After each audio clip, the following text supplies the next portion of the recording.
नमस्कार मंडळी, आज व्हिडिओ थोडासा खास आहे कारण आज आपण बनवणार आहोत अशी पावभाजी की घरात बनवली तरी चव अगदी बाजारासारख्या मिळणार मुंबई स्टाईल पावभाजीसारखी।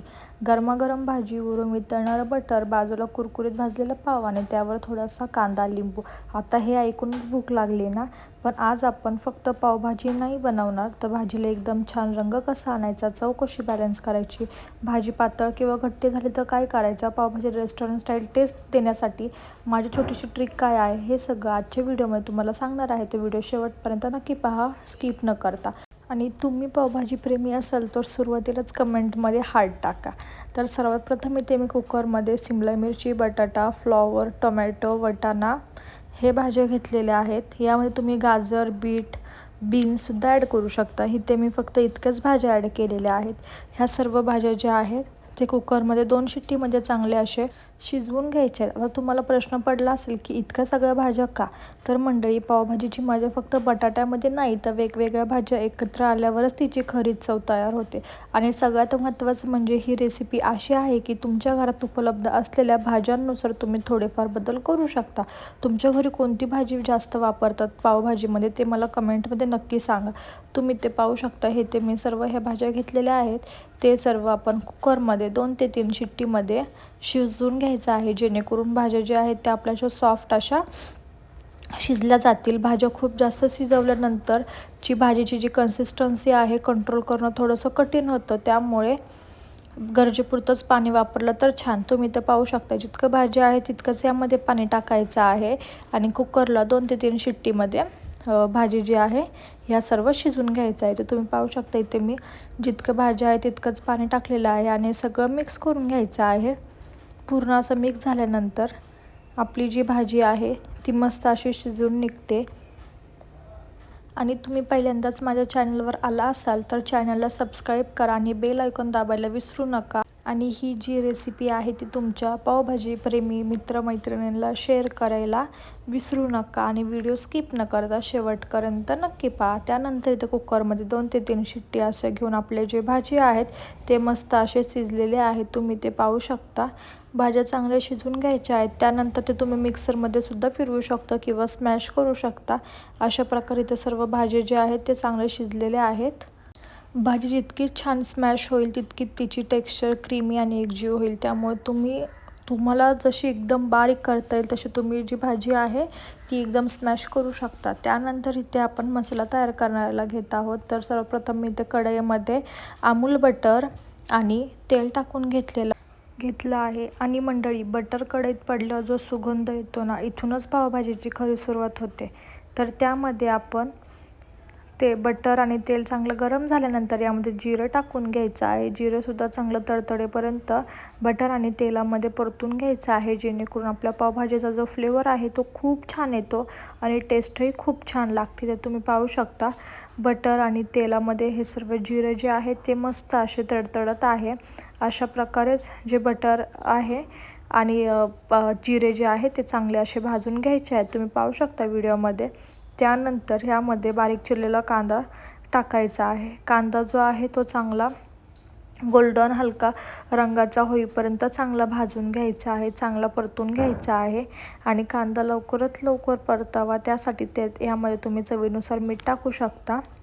आणि भाजी शिजवताना मीठ न टाकल्यामुळे तुम्ही तुमच्या चवीनुसार यामध्ये मीठ टाकून घ्यायचं आहे। कांदा चांगला असा ब्राऊन होऊन द्यायचा आहे, तुम्ही पाहू शकता। सगळं मिक्स करून कांदा मी चांगला गोल्डन ब्राऊन होईपर्यंत चांगला परतून घेत आहे।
चांगला असा ब्राऊन करून घेतलेला आहे। त्यानंतर मी इथे अद्रक लसूण कोथिंबीरची पेस्ट जी आहे ती मस्त अशी मिक्स करून घ्यायची आहे। तुम्ही तो पाहू शकता। छान असं एकत्र केलं की जो फ्लेवर आहे तो मस्त येतो आणि भाजीला जी चव आहे ती खूप छान येते, अगदी रेस्टॉरंट सारखी येते आणि अप्रतिम अशी भाजी लागते आपली। त्यानंतर इथे मी मसाले टाकलेले आहे, लाल तिखट, पावभाजी मसाला, हळद आणि मिरची पावडर। फक्त 3च मसाले यामध्ये टाकलेले आहेत। त्याने जी आपली पावभाजीची जी टेस्ट आहे ती खूप छान येते आणि सगळे मसाले एकत्र करून इथे एक महत्त्वाची गोष्ट सांगते, मसाला जळू देऊ नका, कारण मसाला जळला तर संपूर्ण भाजीची चव जी आहे ती बदलू शकते। त्यामुळे मीडियम फ्लेमवरच सगळं व्यवस्थित परतून घ्यायचं आहे। इथे तुम्ही पाहू शकता अशा प्रकारे मी हळूवारपणे मीडियम फ्लेमवरती मसाले जे आहेत ते चांगले परतून घेतलेले आहेत, जेणेकरून आपलं पावभाजीची जी टेस्ट आहे ती खूप छान येते। तेल सुटेपर्यंत चांगले मसाले जे आहेत ते परतून घ्यायचे आहेत। यावरती मी झाकण ठेवलं आहे, जेणेकरून आपल्या पावभाजीला रंग जो आहे तो खूप सुरेख येतो आणि अगदी रेस्टॉरंट स्टाईल लागते। यामध्ये कुठला फूड कलर टाकण्याची सुद्धा गरज नाही आहे, इतका छान असा आपल्या पावभाजीला रंग येतो। तुम्ही इथे व्हिडिओमध्ये पाहू शकता किती छान असा पावभाजीला जो आहे तो रंग आलेला आहे आणि हे सर्व असं मिक्स करून घ्यायचं आहे। तेल तुम्ही पाहू शकता किती छान असं पावभाजीला सुटलेलं आहे। त्यानंतर मस्त हे असं मिक्स करून घेतल्यानंतर तुम्ही पाहू शकता किती छान असा टेक्स्चर येतोय आणि रंगसुद्धा येतोय।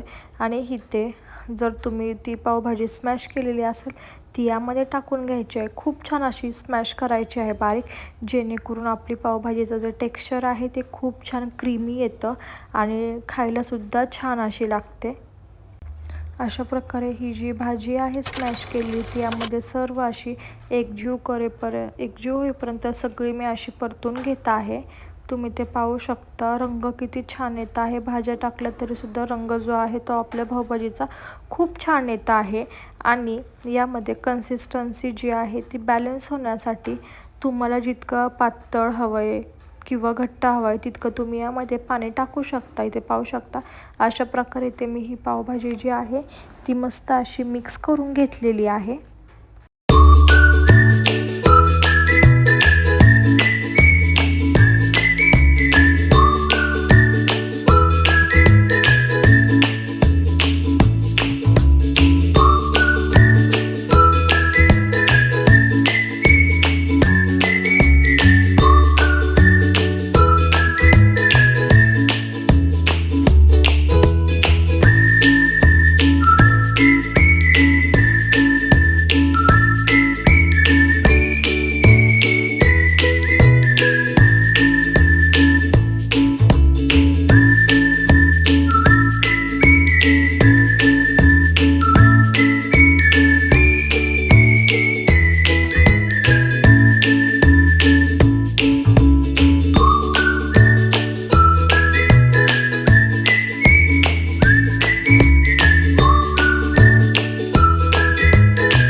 भाजी सगळं एकजीव करून झाल्यानंतर यामध्ये बटर टाकलेलं आहे। बटर आपण जितकं पावभाजीमध्ये टाकू तितकी आपली पावभाजी जी आहे ती खूप टेस्टी होते। हे पाहू शकता पावभाजीमध्ये बटर टाकल्यानंतर हे परत एकदा सगळं असं एकजीव करून घेतलेलं आहे। आणि प्लीज आपल्या व्हिडिओला लाईक करा, आपल्या चॅनलला सबस्क्राईब करा। जर तुम्ही सपोर्ट केला तर बाकीचे सपोर्ट करतील आणि चॅनलला सबस्क्राईब करणं हे फ्रीमध्ये आहे, तर प्लीज आपल्या चॅनलला सबस्क्राईब करा आणि तुमच्या फ्रेंड्ससोबत ही रेसिपी नक्की शेअर करा। आणि इथे पाहू शकता मी असं बटर जे आहे ते पूर्ण असं पावभाजीमध्ये मिक्स करून घेत आहे, जेणेकरून बटरचा जो फ्लेवर आहे तो पूर्ण असा पावभाजीला आला पाहिजे। अशा प्रकारे पावभाजी जी आहे ते पूर्ण बटर यामध्ये मिक्स करून घेतलेलं आहे, चांगलं एकजीव करून घेतलेलं आहे। त्यानंतर याच्यावरती बारीक चिरलेली कोथिंबीर टाकायची आहे, कोथिंबीर टाकून घ्यायची। आणि जर तुम्हाला थोडासा फ्लेवर जर असा आंबट पाहिजे नसेल तर यावरती तुम्ही लिंबाचा रसही टाकू शकता। इथे मी लिंबाचा रस नाही टाकलेला आहे, तुम्हाला जर टाकायचं असेल तर तुम्ही यामध्ये लिंबाचा रस जो आहे तो यामध्ये टाकू शकता आणि एक दोन उकळी येऊन द्यायची आहे, जेणेकरून आपली पावभाजी जी आहे ती खूप छान लागते आणि अगदी क्रीमी रेस्टॉरंट स्टाईल अशी आपली पावभाजी जी आहे तिची टेस्ट लागते. इथे मी कोथिंबीर टाकून हे सर्व असं मिक्स करून घेतलेलं आहे, तुम्ही पाहू शकता. आणि त्यानंतर पाव जे आहेत ते मस्त असे भाजून घ्यायचे आहेत, गोल्डन ब्राऊन होईपर्यंत पाव जो आहे तो भाजून घ्यायचा आहे. वरून कुरकुरीत आणि आतून सॉफ्ट असे आपले पाव भाजून घ्यायचे आहेत. आणि जर तुम्हाला हा व्हिडिओ आवडला असेल तर व्हिडिओला लाईक करा, आपल्या चॅनलला सबस्क्राईब करा आणि तुमच्या फ्रेंड्ससोबत हा व्हिडिओ शेअर करायला विसरू नका.